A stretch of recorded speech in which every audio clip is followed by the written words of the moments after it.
You know, I've just got through watching a video from the Calvin hater, and I'm seeing a trend in men like him and others who would call Calvinist and Reformed folks and John Calvin, call them heretics. Others, they would say that are evil.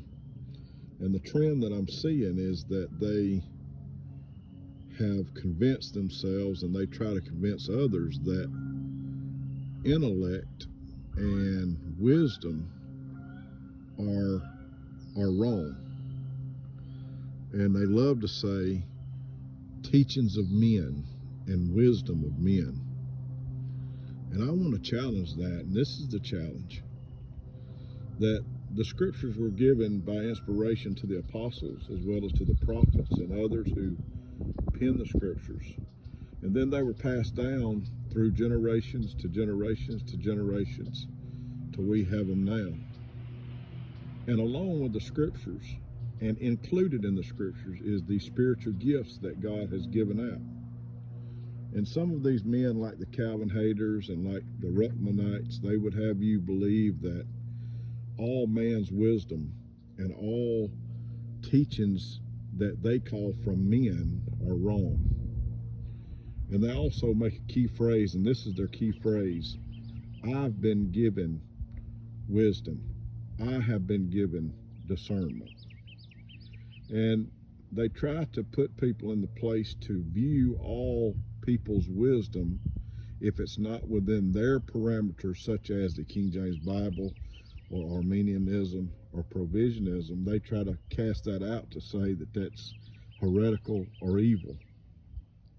But God, within the scriptures, has given spiritual gifts such as wisdom, such as teaching, such as encouragement, such as knowledge.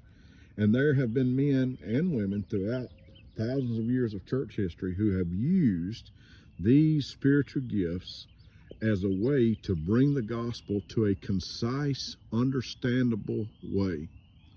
And that's what Calvinism does for me. It brings the gospel to a concise, understandable way to not only view it, but as well as to teach it.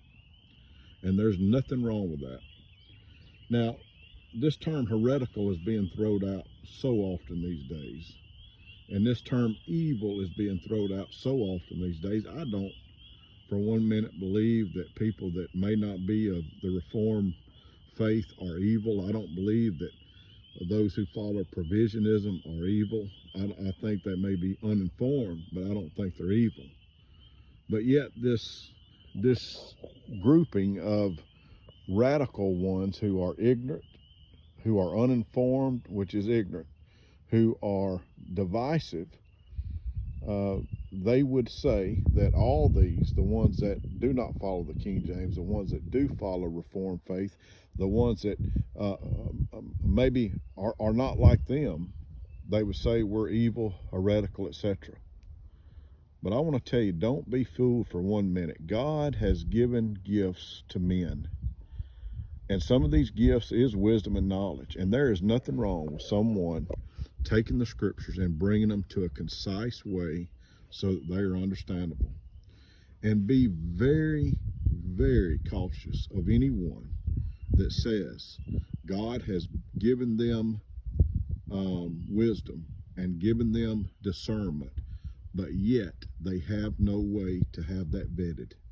They have no body of believers behind them that's proved that. They have no church behind them. They have no ministerial credentials behind them. These are the ones that you need to be wary of. Wisdom is good if it's from God. Knowledge is good if it's from God. And it needs to be used for the glory of God, for the saving of souls, so that every man on this earth will hear the gospel.